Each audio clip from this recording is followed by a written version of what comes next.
The sound of twisted metal echoed through the lunchroom like a thunderclap. Students froze mid-bite. Trays clattered to the floor. And at the center of it, all on the cold linoleum floor, lay 17-year-old Layla Jefferson. Her prosthetic leg bent at an unnatural angle, her custom-built wheelchair reduced to a pile of mangled titanium.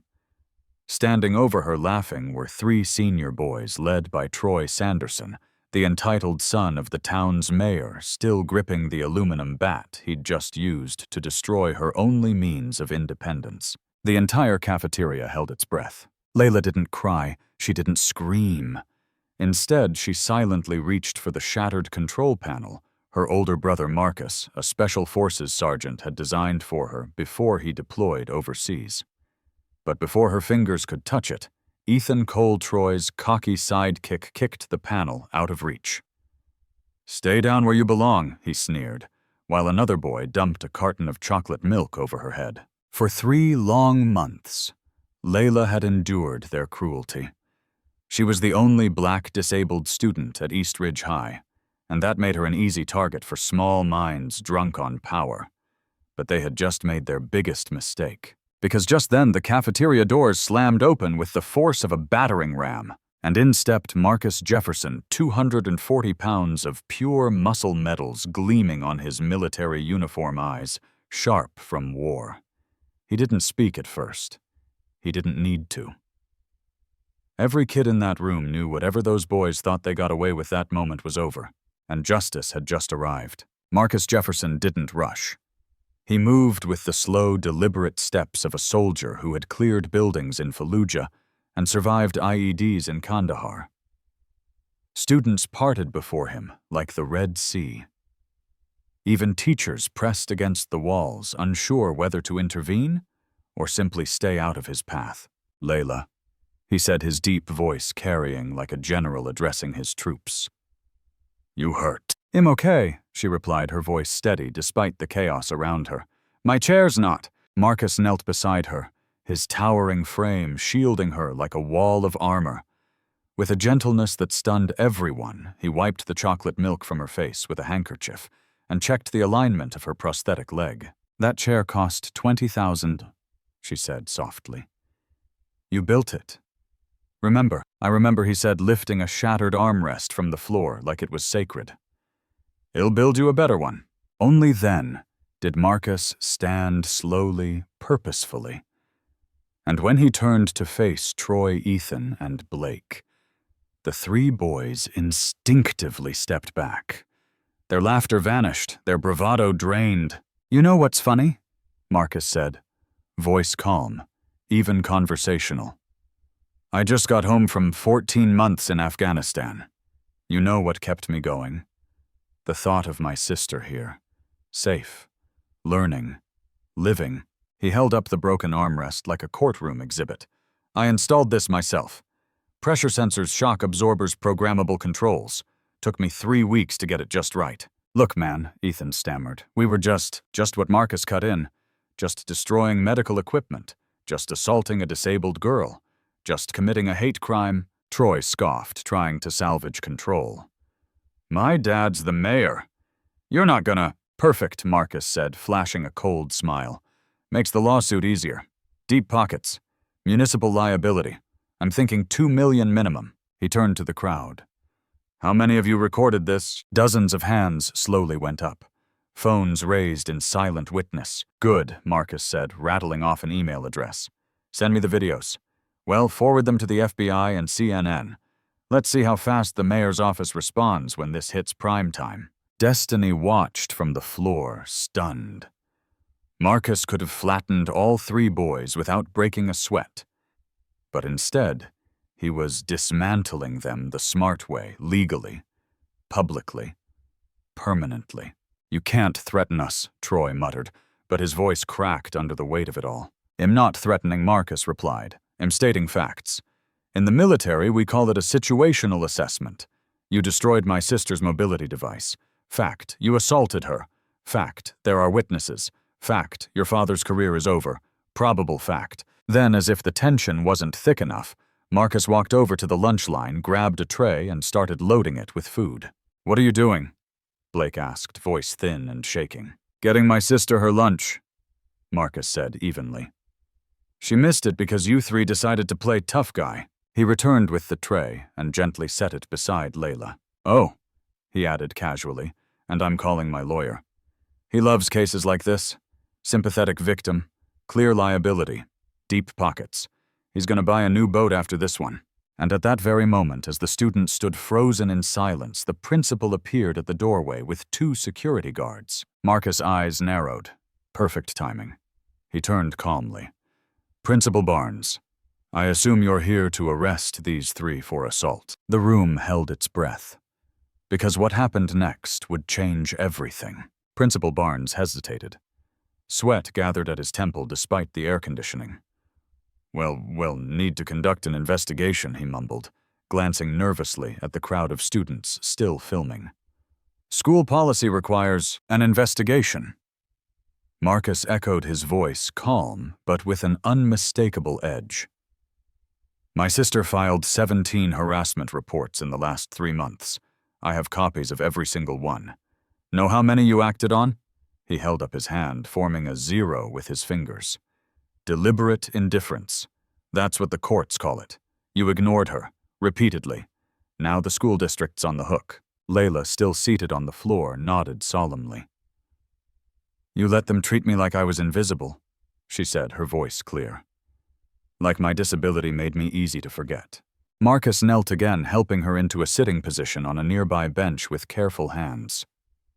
"I studied law while I was deployed," he said to Barnes and the guards. "Passed my paralegal certification last year.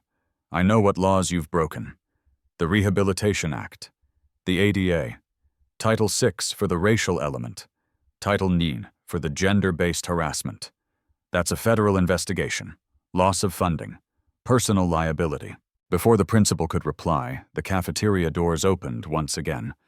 This time, revealing a tall, silver-haired man in a tailored suit flanked by 2 aides. "Mayor Sanderson." Troy's smirk returned, "Dad." The mayor strode forward, booming, "Nobody's suing anyone. This is just boys being boys. They'll apologize. We'll cover the chair." Marcus turned to face him, jaw clenched. "You think this is about a check? It's a wheelchair," the mayor scoffed. "Well, buy another. It's not like—" Daunt Marcus snapped, stepping closer. "Don't you dare call it just a chair. That chair was her legs, her freedom. You didn't just destroy equipment, you destroyed her ability to navigate the world." The mayor's face tightened, but Marcus wasn't done. "She has a C5-C6 spinal injury," he continued. "Limited hand function. That chair had custom pressure-mapped controls, titanium frame military-grade shock absorption. Because without it she can't attend school, can't go to work, can't live independently. And you think a catalog wheelchair will fix this?" The mayor raised both hands. "All right, fine. We'll get her a new one. With upgrades," Marcus added. $25,000 minimum. And your son will apologize publicly. Or else we go to the press. I already have a national contact ready to run this story. You want a headline that reads, "Mayor's son destroys black disabled girl's wheelchair." It's already trending. Layla watched the mayor's face cycle through disbelief, anger, and finally calculation. She'd seen that look before, when powerful men realized they were outmatched. "This is extortion," the mayor muttered. "No," Marcus corrected. "This is consequences, something your sons never had to face." And then faint at first. But growing louder came the unmistakable sound of sirens.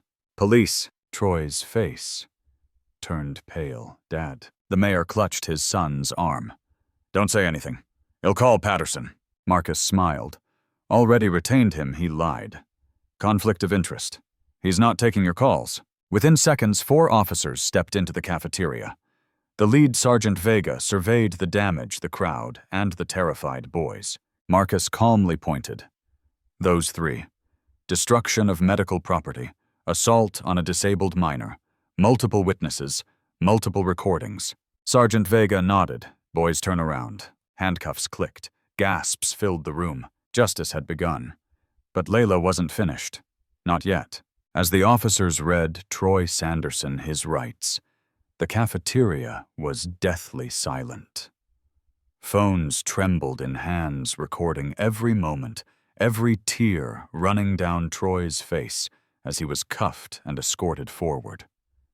The once proud varsity star now looked small, no swagger, no arrogance, just a scared teenage boy realizing that his father couldn't shield him anymore. But then all eyes turned back to Layla. Sergeant Vega looked down at her still seated beside the wreckage. "Do you need medical assistance, miss?" "I'm okay," she said, then looked toward the hallway. "But he'll need help getting to my backup chair. It's in the nurse's office." "He'll carry you," Marcus offered, without hesitation. "No," she said firmly, locking eyes with him. "Let me crawl. Let everyone see what they did." Marcus froze for a second. He saw it in her eyes, the same fire their father once carried before shipping out. The same look Marcus himself had worn in combat zones, and now it was in his sister's gaze. So he nodded. "Then he'll walk beside you," and she began. With her head held high and determination etched across her face, Layla Jefferson crawled, inch by painful inch, across the cafeteria floor. Her prosthetic leg dragged behind her. Her hands trembled but didn't stop. Not once. Her classmates stood in silence, watching, some with tears in their eyes. No one dared move. Marcus walked beside her, like a sentry, making sure no one interrupted her silent, powerful statement. Principal Barnes whispered, "This is unnecessary theatrics." "No," Marcus replied, without even looking at him. "This is truth, and the world needs to see it." By the time Layla reached the exit, the silence had transformed into something else, something rare. The first clap came from a freshman girl near the milk machine, then another, and another. Within seconds, the entire cafeteria had erupted in applause. Not polite clapping, but thunderous, sustained, emotional appreciation. Layla paused, turning her head slightly.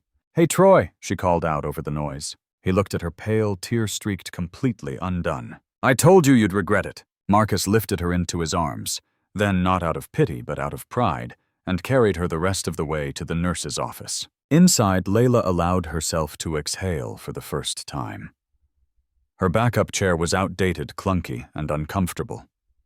But she settled into it with dignity. Marcus knelt beside her, eyes softening. "They broke the one I made you," she whispered. "He'll build you a better one," he said, voice thick with emotion. "Titanium frame, carbon fiber wheels, shock absorbing, bulletproof if you want." She smiled through her tears. "Yeah, let's see them try to break that." Just then, Principal Barnes knocked and entered, his face pale, almost humbled. "Layla, the Sen owe you an apology. About those reports you filed, I should've—" 17, she said, interrupting. 17 times I asked for help." He nodded slowly, defeated. "I know. The school failed you. And if you're willing, I'd like to talk about how we can make sure this never happens again." Marcus stepped forward. "You can discuss it with our attorney." Layla looked up. "Actually," she said with steel in her voice, "I have AP History next period. I'm not letting them take that from me, too." The stunned principal blinked. "You want to stay? They took my chair. They took my dignity. They're not taking my education." And with that, Layla wheeled herself out of the nurse's office, head-high, mission far from over. Layla rolled through the hallway with Marcus by her side, her backup chair rattling with every uneven tile. Students who once avoided her gaze now lined the corridor. Some whispered apologies, others offered to carry her books. One freshman girl ran up with tears in her eyes. "I'm so sorry I didn't help," she blurted. "I was scared, but that's no excuse. If you ever need anything, help to class notes, anything, Trinity." "Trinity Morris." Layla gave a soft smile. "Thank you, Trinity. That means more than you know." As they moved forward, Marcus noticed something remarkable. Every few feet, students had begun taping up signs, "Justice for Layla." "Protect all students. Bullying stops here." Posters printed from home, hand-drawn notes, even locker decorations, all bearing the same message, "Layla strong." "You started something," Marcus murmured, glancing at the outpouring of support. Layla shook her head. "They started it. The moment they swung that bat. I'm just finishing it." When they arrived at her AP History class, Ms. Chen stood at the doorway. her eyes glassy with emotion. "Layla, I had no idea it was this bad," she whispered. "It's okay," Layla replied, then looked to Marcus. "Can my brother sit in today? Just for this class?" Ms. Chen nodded without hesitation. "Of course. Today's topic is the civil rights movement. Seems fitting." As they entered, every student rose to their feet, applauding. Layla blushed, but didn't look down. She rolled forward to her assigned C-tone of the few accommodations the school had ever bothered to install correctly, and parked herself with quiet pride. Before beginning the lesson, Ms. Chen addressed the class. "What you all witnessed today wasn't just bullying. It was a hate crime, it was racism, it was ableism, and it was wrong." A boy named Ethan raised his hand. "What can we do to help?" The discussion that followed was unlike anything Layla had experienced in that school. Students proposed fundraisers for a new wheelchair monthly sensitivity training, anonymous reporting tools, and a formal petition to expel the offenders permanently. It wasn't just talk, it was momentum. Marcus sat quietly in the back, watching his sister lead the conversation with eloquence, strength, and unshakable purpose. She was no longer the girl crawling across the cafeteria floor. She was a leader. His phone buzzed. A message from his old army buddy who now worked at CNN. "Dude, is that your sister? The video has 2 million views. My producer wants to interview her." Marcus turned the phone toward Layla. She read it, smiled. "Tell them yes, but not until after Troy's arraignment," she said. "I want him to see it from jail." Ms. Chen continued the lesson, but Layla couldn't help seeing the parallels. Rosa Parks had refused to give up her seat. Layla had crawled to reclaim hers. Sometimes change didn't begin with a grand gesture, it started with refusing to stay silent. Or refusing to stay down. Her body ached. Her chair squeaked. Her hair still smelled faintly of chocolate milk. But none of that mattered. She had never felt more powerful. And she wasn't finished yet. By the next morning, justice for Layla was the #1 trending topic across multiple platforms. News vans crowded the front of East Ridge High. Parents, reporters, and community leaders demanded answers. But Layla Jefferson remained focused not on the noise, not even on the headlines, but on real accountability. Inside her home garage, Marcus worked late into the night. Welders hissed. Wires snaked across the floor. Blueprints were pinned to the wall. "Try this," he said, attaching a fresh control panel to a sleek titanium frame. "Voice activation obstacle detection emergency beacon. Military drone tech meets Big Brother love." Layla gave it a spin. The chair responded instantly. "It's perfect," she whispered. "Not yet," Marcus replied. He pulled out his phone. "Remember my buddy Marcus Lee from MIT? We've been building something even better." But before they could test it, Principal Barnes showed up at their doorstep this time with the school superintendent and 3 members of the school board. Layla remained seated, composed but firm. "If you're here to apologize, start by listening." Marcus handed over a thick folder. 17 ignored complaints, 23 witnesses, 4 teachers who were told to let boys be boys, 1 guidance counselor who shredded written reports. "Shall I continue?" The superintendent's face turned ashen. We had no idea it was this extensive." "That's a lie," Layla said flatly. "You all knew. You just didn't act. Not until the cameras showed up." Board member Harrison cleared her throat. "What do you want?" "Real change," Layla replied without hesitation.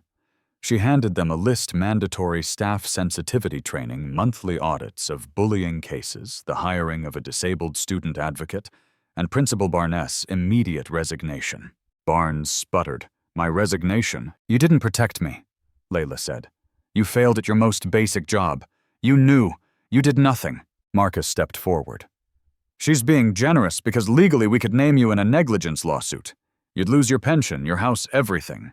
Resignation lets you walk away clean." The room fell into a heavy silence. Finally, Barnes nodded. "I'll submit it Monday." Tonight, Layla corrected before the evening news. And just like that, the meeting ended not with shouting, but with the quiet collapse of an old system. Outside, as reporters swarmed for statements, Layla stayed in the garage. This moment belonged not to the press, but to her. A few days later, Marcus invited her classmates, a few reporters, and Trinity Morris, the freshman who'd apologized to witness the unveiling. "Ladies and gentlemen," Marcus announced, grinning like a game show host, "I present to you the Destiny One." Under a dramatic tarp sat a wheelchair that looked like it had rolled off a sci-fi movie set. Sleek, purple carbon fiber frame, holographic controls, solar-powered backup, all-terrain wheels, and even lightweight armor plating. Layla gasped. "This could take a hit from a bat and laugh." "It has a dashcam GPS tracking heated seats, and it tops out at 20 miles per hour, Marcus added. "But don't race it." Tears welled in Layla's eyes as she transferred into her new chair. It adapted to her body, instantly responding to the subtlest of commands. From where she sat, stronger, higher, unstoppable, she could see a future where no kid like her would ever be ignored again. She wasn't just rolling anymore, she was leading. Layla's story didn't end with a new chair or a trending hashtag. It continued in real courtrooms, at school board meetings, and across stages where she spoke not as a victim, but as a survivor, an advocate. At Troy Sanderson's arraignment, the courthouse overflowed with reporters, protesters, and students holding signs of support. Mayor Sanderson sat quietly in the front row, his political career now a shadow of its former self. When Troy entered in shackles, the defiance was gone. He looked across the courtroom and saw Layla poised, powerful, and unshaken. The trial was swift, the evidence overwhelming. The sentence, 4 years in prison, followed by 5 years probation. The judge's final words echoed through the courtroom. "You targeted someone you believed was weak. You were wrong. She is stronger than you'll ever be." Months later, Layla returned to East Ridge High as salutatorian. As she addressed her graduating class, she said, "10 months ago, I crawled across the cafeteria floor. Today, I roll across this stage in a chair that represents more than mobility. It represents possibility." Strength isn't always loud. Sometimes it crawls before it stands. Sometimes justice rolls in quietly, but powerfully. The world may try to break your tools, your will, your voice, but it can't break your spirit if you refuse to stay down. Have you ever witnessed or stood up against injustice? Share your story in the comments. Let's build a community that lifts each other. Hit like, subscribe, and turn on notifications for more powerful real-life stories that remind us all the strongest people are often the ones we tried to silence.